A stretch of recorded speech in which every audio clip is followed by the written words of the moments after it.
Good morning, everybody.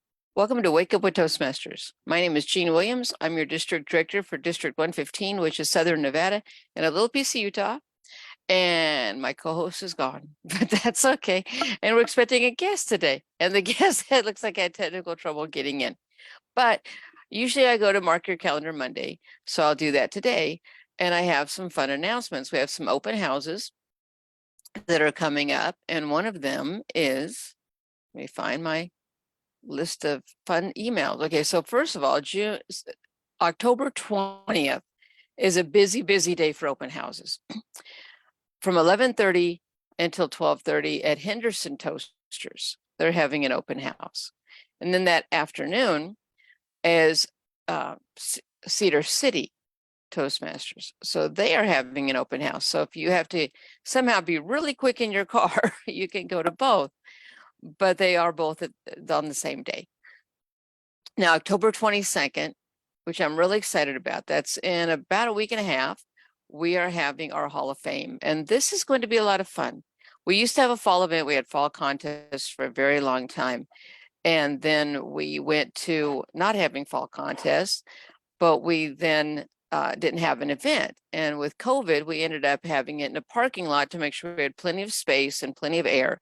So this is the first year we're having something back in person. It will be a luncheon, a Hall of Fame luncheon. And oh, look, I think our guest is here. So look for that in information about that Hall of Fame. It's in the newsletter. It's at the Flamingo Library, but it will be a luncheon and it will be all the awards that come out for last year and the incentives for this year. And we'll finally know who last year's District Division Director of the Year and Area Director of the Year. So let me let our guest in. I think he's going to be able to get in this time. He is.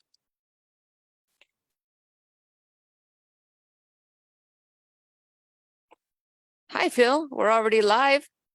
If you want to pop on, we can talk to you. Oh, we'll wait a second. He'll be back.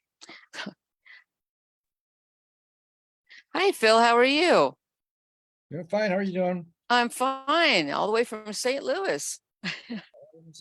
All right. Well, everybody, this is Phil Dahlheimer. He's been a Toastmaster for how long now? And it's been 12 years. Okay.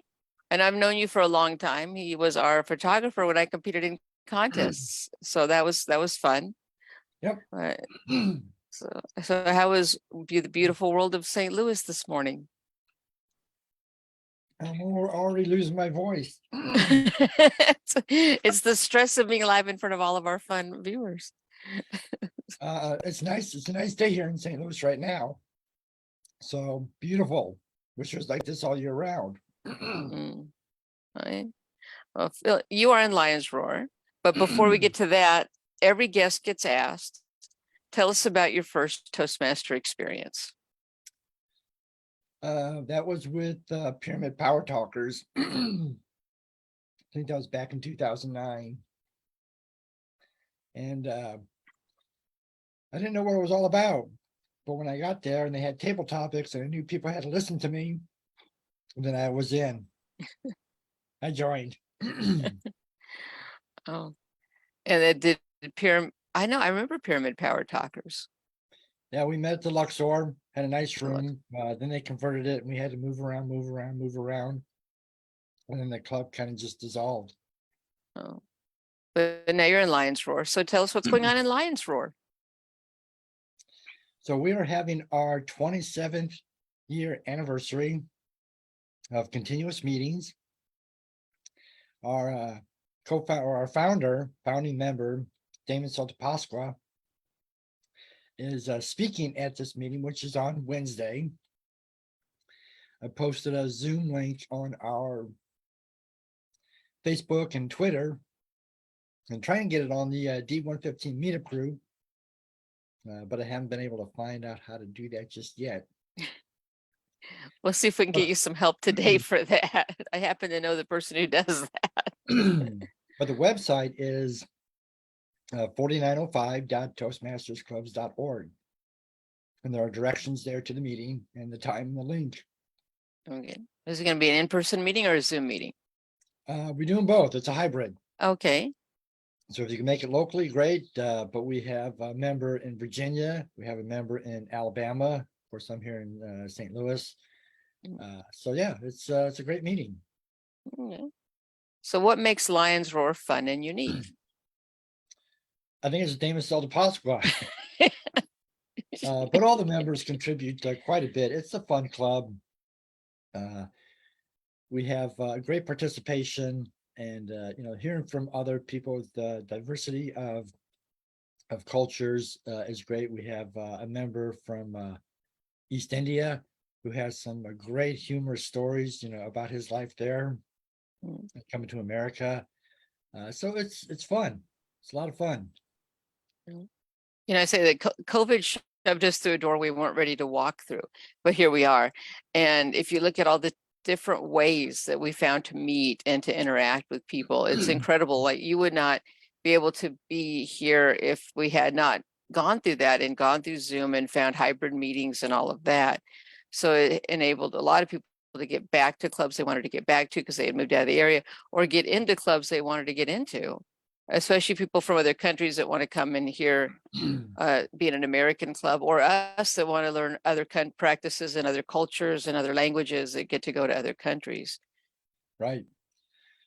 And I had belonged to 8 clubs back in 2008 when kind of, the economy crashed and we closed our factory. Yeah. And of all those clubs, I stuck with Lions Roar. Were you out of it for a while, or did you move during the pandemic? I moved here to St. Louis in 2017. Okay. Just before the total eclipse, which I got the privilege of witnessing. Oh, nice. Okay. So you were away from Lions Roar for a little while until they went Yeah. online. Okay. Yep. Yeah. But I attended all the meetings once Zoom got started up. I would still be with all the meetings. It was great. Just because you're away from it doesn't mean you can't participate a lot. True. Well, and also you were traveling for a while. You were in and out of town too. Right. Yeah. Okay. Used to go to our factory in West Virginia quite often. And then when I lived in Vegas, flew here to St. Louis for a lot of meetings and production. Right. Well, yeah, it's been a fun life. Not happy at all. Well, we have enrichment night twice a month, and with the last time we talked about open houses and running open houses. So I'll ask you one of these fun questions. We talked about the flops, the open houses we tried to plan just flopped. And one person talked about the venue not being all locked up and not being available, and just things like that. The fire alarms going off, or the flyers having the wrong location, just all sorts of things. So do you have any great stories for us that you could look back now and laugh? Well, at Pyramid Power Talkers, which we had at the Luxor, right there at valet parking, we had a room just off the North Paw. And I would have a banner out there for people, and we would get just strangers walking in, during the meeting, what is this all about? Well, that was always kind of amusing, just being so close to all that foot traffic in and out, people just being curious, what is this? Thinking that we're making toast or something like that. That was always, of course, a joke that I'm sure many, many people have heard. Are you guys making toast here? No, we're not. We're toasting people. And there actually is a brand of toaster, and they still make them. I thought they were just an archaic brand, but still is a brand of toasters called Toastmasters, which I thought they'd stopped making, but they didn't. I was at a packaging show in Chicago, and I saw the huge banner Toastmasters. I took a picture of it. I don't know where that is in my tens of thousands of files that I have. But yeah, they're still a company. Yeah. Well, one of the clubs has an award. I don't know what the criteria is, but they give you the toaster, and they've painted it gold, or maybe it came gold. I don't know, but you win the golden toaster and you get to carry it until the next meeting and then bring it back. I'm thinking, well, I have to carry this toaster around, but they have it engraved on one side and everything, so you can win the golden toaster. I thought that was kind of funny. I might steal that idea. Oh, here's my co-host, Anita. She's finally. It's been one of those weird mornings, so that's good though. So here we go. Here's Anita, and we'll welcome her in. And you're actually in Lions Roar with her. Yes, so And our meeting Okay. on Wednesday is a little special because being our 27th anniversary, Damon Sell is actually going to be our speaker, Mm. our first speaker. And that's always a pleasure hearing her speak. She did go to the semifinals of the International World Championship Oh. some years ago. So she is a fantastic speaker. So if you Mhm. have the opportunity, go to our club website, 4905.toastmastersclubs.org, of course, and go to the meeting link and find out where we are. We're joined by Zoom. She's kind of one of those little fireballs. Like you don't expect that until you see her in action. She brings things Yeah, together. exactly. Well, that'll be fun. So I guess was it last year you guys had kind of a surprise party for her on the anniversary, or was that for her birthday? No, that was for our anniversary, and the whole meeting was all about her. Everything that had gone on, since I've been there, and old members like George Gilbert, who helped her meet her husband at a Toastmaster meeting, told all these stories, and she was just so surprised that, oh my gosh, this is all about me. But this year you're actually celebrating this. So this will be great. This will be a lot of fun. Yeah. Are you part of the planning or just part of the advertising with being here today? As VP of PR, I'm part of the advertising. Okay, that'll be fun. Yeah. That will be fun. Well, I'll let you give a shout out to other clubs you're in if you want to. Don't have any other clubs to shout out to. Oh, I thought you were in one in St. Louis. No, actually, matter of fact, I've been to a few here in St. Louis, but I have not joined any because I always thought that I was coming back the next year, but it's been 5 years, and it's like next year I think I'm coming back to Vegas.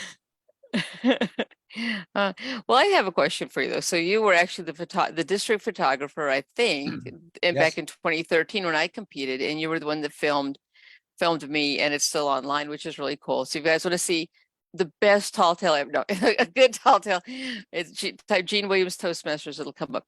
But what? So your photography. Tell us about your hobby of photography, or is it become a business? Well, I had my photo studio when I was in Vegas. Here it's just more become a hobby because it just worked too much. But yeah, I still do nature photography, some portraits when it's called upon, and that's about it, really. It's just more of a hobby at this time. Mhm. I What got a do you great enjoy group about it? of, pardon me, What do you enjoy about it?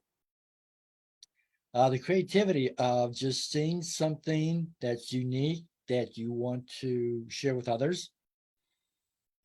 So whether it be landscaping or people shots, I like taking photos of insects for some odd reason.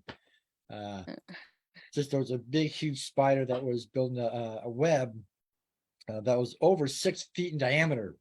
Oh, wow. I'm 6 feet, and my arms couldn't stretch to the ends of the web, and it was just incredible watching this spider build this web. So I took a bunch of pictures and I posted one on my Facebook page because I didn't know what type it was. Went through Google Images to try and match it up, and finally a friend of mine came back, said there was a orb weave spider, I think it was. Huh. So pretty interesting. I have eagles and hawks that fly around here, so that's always nice to photograph. Mm. But yeah, just sharing those images that maybe somebody else would appreciate. Yeah.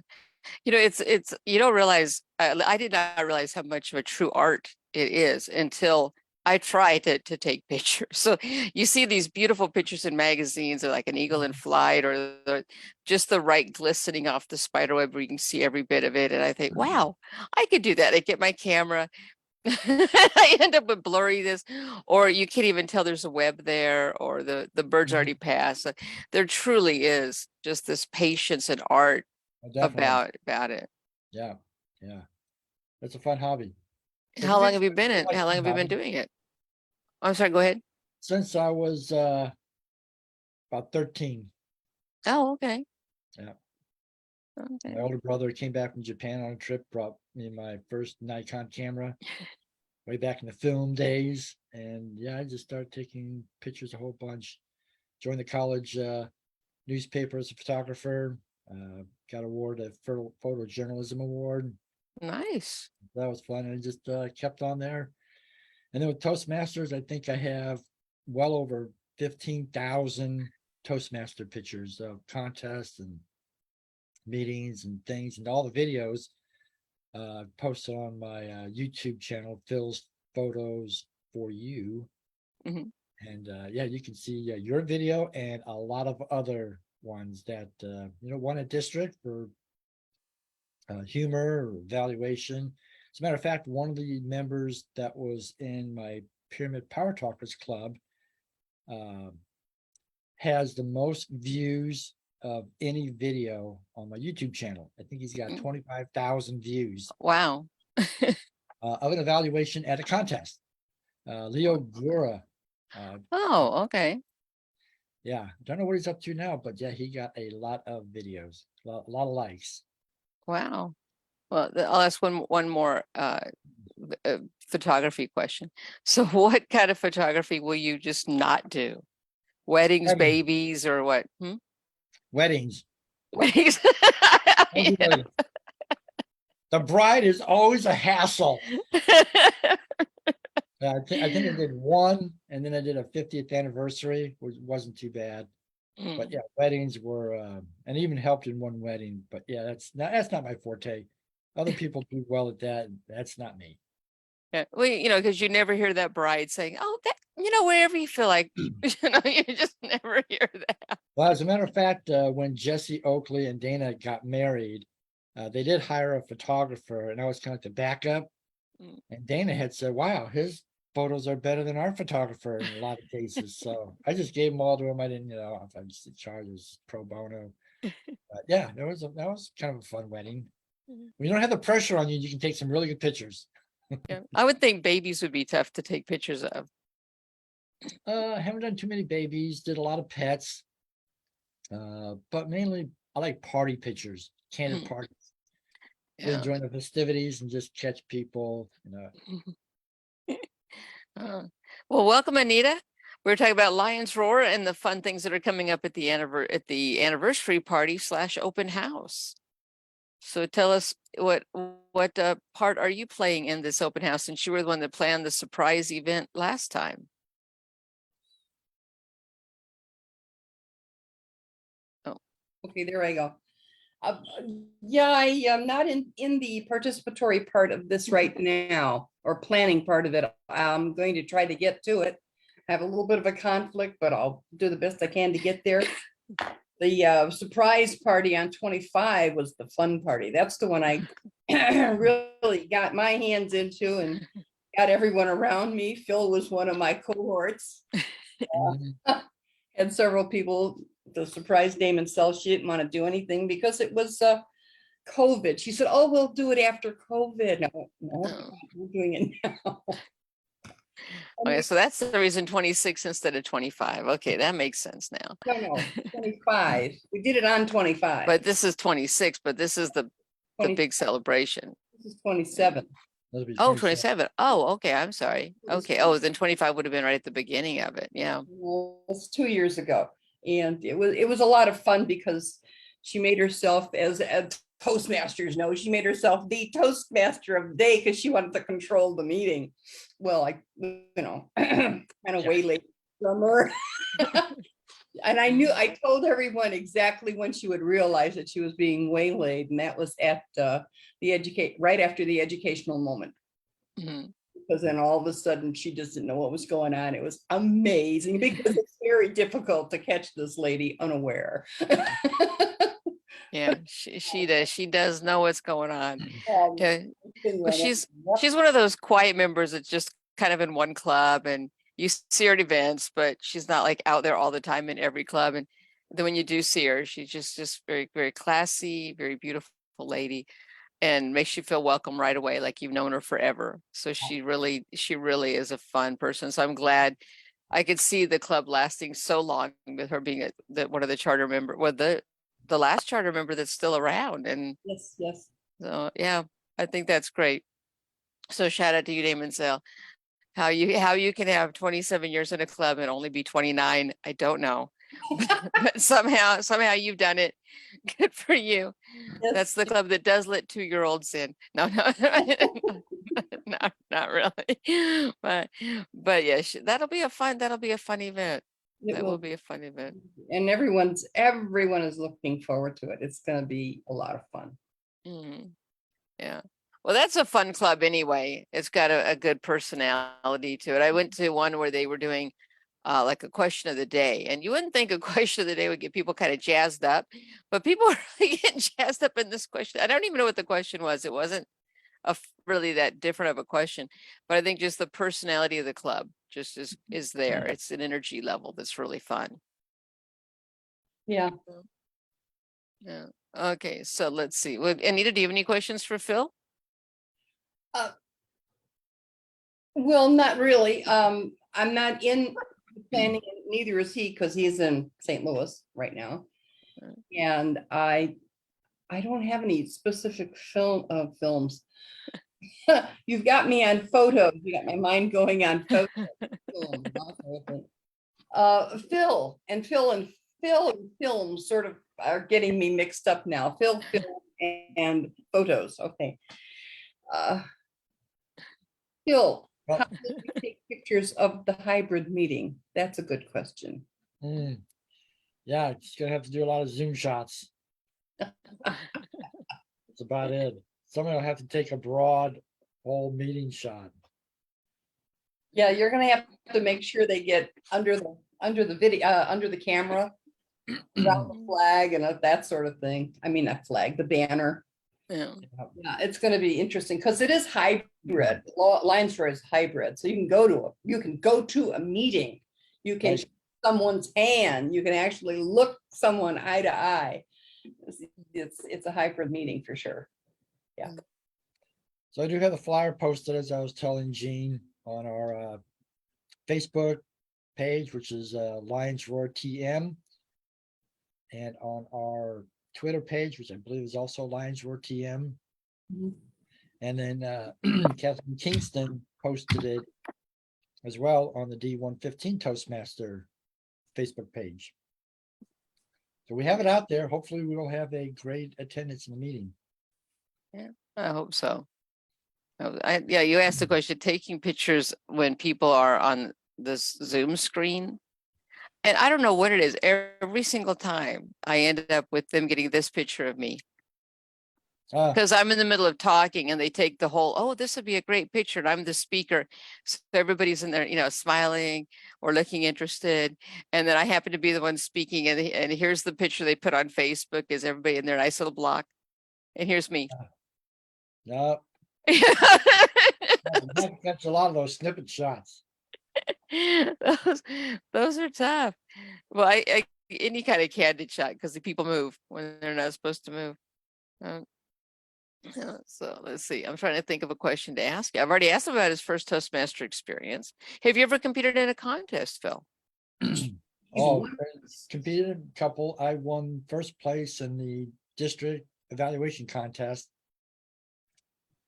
back in, I forget what year that was. Maybe it was like 2016, 2017, something like that. Yeah, and as a matter of fact, Mark Kemp, who's also a member of Lions Roar, took second place. And Lori Jones, who was a former member who's rejoining the club, took first place in humor. Oh, So, okay. Lions Roar kind of swept the contest. That's good. Yep. What's a good club? I mean, it's I can see that. You get a lot of practice and a lot of chance to improve and everything else. The same reason people join is to be better. And you Right. get a lot of chances to be better in Lions Roar. Here's a spoiler. I got a spoiler. Phil has a cheat sheet that sometimes he shares with other people who want to do a good evaluation. Ooh, Yeah, do tell, Phil. I did develop, I mean, it wasn't that much. You basically just take the competent communicator manual and you base your evaluation on all those 10 points, pretty much. And so what I did is I just made an outline that it gets it easy for your brain to say, oh, okay, what do I like about this, and a few points and suggestions, and did they have good stage presence or eye contact, vocal variety, do they have any humor, what kind of words do they use? So, having something like that you can kind of look at and almost fill in the blanks helps you develop a effective evaluation. So what's the worst evaluation someone ever did about one of your speeches? Oh, geez. Well, I always like an evaluator to give some suggestions. There have been some speeches to where the evaluator said they couldn't find anything, to give a suggestion on. And I know, that's not right. They could have said, well, your shirt was too blue, or, you're too tall, or something. There's always a suggestion that you can make Mhm. to a speaker. So when they don't give any, that's kind of sad in a way. I was very critical of myself, and I could usually find 4 things I had done wrong from the time I left the lectern until I got to my seat. And then I'd get the evaluator. Oh, it was perfect. It was just perfect. I just Right. can't think of anything. My gosh, it was the most perfect. And right away I would, yeah, it sounds odd because you want to hear that you're doing a good job, but I knew. So that I'd think to myself, yeah, okay, that's a wasted evaluation. But I almost would rather have somebody be too critical, because that helps you get better. But some of those can just slam the enthusiasm out of a person too. We've had some of those in Lions Roar in the past. Remember Carl Unos Mandros, Anita? Yes, I do. Yeah. He was actually giving a speech one time. Well, let's see. We're at MGM. Our meeting was in the basement. And he was speaking. I don't know if he was a speaker or giving an evaluation, but we had our American flag there in the background. He took it up and just threw it on the ground. And the club is just dumbfounded. They couldn't even look at him. So I don't know if you were there at that meeting, Anita, or not, but I think yeah, I missed that one, but I heard picked it up about and it's like, what are you doing throwing? He was Norwegian, I think. He was Scandinavian or something. And I guess just to know, you don't throw the country's flag on the ground, intentionally. Oh It wasn't man. like it was an accident that he was speaking, his hand knocked it off or something like that. No, he just picked it up and threw it on the ground. It's like, what? So Oh man. he left and we never invited him back. Uh, yeah, they think oh, it was perfect. It was so perfect. But I was in one where I was being evaluated, and I have a real dry sense of humor. I've been practicing for the contest speech that we talked about. And it's delivered very dry. I'm in character, it's delivered very serious. And my evaluator said, well, you don't laugh, you're not laughing during the speech, and you should just start laughing during the speech. And the speech is a very dry, tall tale about how one of my husbands died. And I thought, if I started laughing, I'd be like some kind of maniacal, psychotic human being. Like, yes, and then that's when he died. I know you. I just can't. Right. I listened. I said, well, okay. And she says, in fact, I've noticed you never laugh at your own jokes. And well, first of all, I was told you should never laugh at your own jokes. But it was. So yeah, sometimes the evaluators, and one lady had a stutter, and we were encouraging her, to be part of Toastmasters, and it was a kind of a stutter stammer combination, and it took a lot of courage for her to stand up and give a speech, and it of course lasted a little bit longer because of the stammering, and she knew that, so her content was shorter, and so that her delivery could last longer, and we were so proud of her that she had made progress, and she was on her second speech, and we were just very proud of her. And her evaluator came in, and he was like a distinguished Toastmaster from another club. You could tell it was a stammer. And he just started well, if you weren't stuttering so much, your speech could have been so much better. And your stammering was distracting. And, you need to work on that. You need to talk to a doctor and fix that. And I thought, oh my gosh. And one of the ladies just stood right up and said, thank you for the great evaluation. We clapped him off stage after that second, third sentence of his. Well, I'm not done with my evaluation. And when somebody just ushered him out of the room. Yeah, you are. It took us a long time to get her to come back and to Yeah. feel comfortable giving a table topics. And, because everybody's at a different place, everybody's at a different level, everybody has a different tools in their toolbox, different natural abilities. So, mine was never getting me to talk, mine was getting me to shut up. And mine was never the talking, mine was, toning it down. But everybody's at a different point. And I think that's the best evaluators are ones that realize the difference between delivery and a person's, like if a person has a nervous twitch, or if a person has um, something like a stutter or a stammer, and not evaluating that, but evaluating this evaluation. Right. Oh, well, we are out of time. So look at that. See, it wasn't as painful as you thought. Apologize. I was having trouble getting on. My computer apparently was on all night and I had trouble making it wake up or I yeah. Well, Oh, thank you very much, pleasure. both of you. Yep. Thank you for coming. And Phil, thanks for coming. One more time, Lions Roar open house, date and time. One more time. It is Wednesday, this Wednesday, starts at 6 p.m. Pacific time. And the Zoom meeting will open up at about 5:30. Mhm. And you just go to our club website, 4905.toastmastersclub.org. And you can look at the link of where the meeting is held physically and the Zoom link. Okay, sounds wonderful. So this Wednesday, you guys got things to do, and one of them is an open house. Yep. So let's see everybody there, and thank you everybody for watching. If you see us on Facebook, like, comment, share, be one of our followers. Ask one of your friends to share who you may not, even if you're not the person who's interested in Toastmasters, maybe one of your friends is. So share that to your page and ask somebody else to share it so we can get the word out. This is a fun, great club. You guys will have fun visiting it. And with that, thank you very much. And you guys will see Ken and Phyllis tomorrow on Wake Up with Toastmasters. All right, great. See you later. Bye.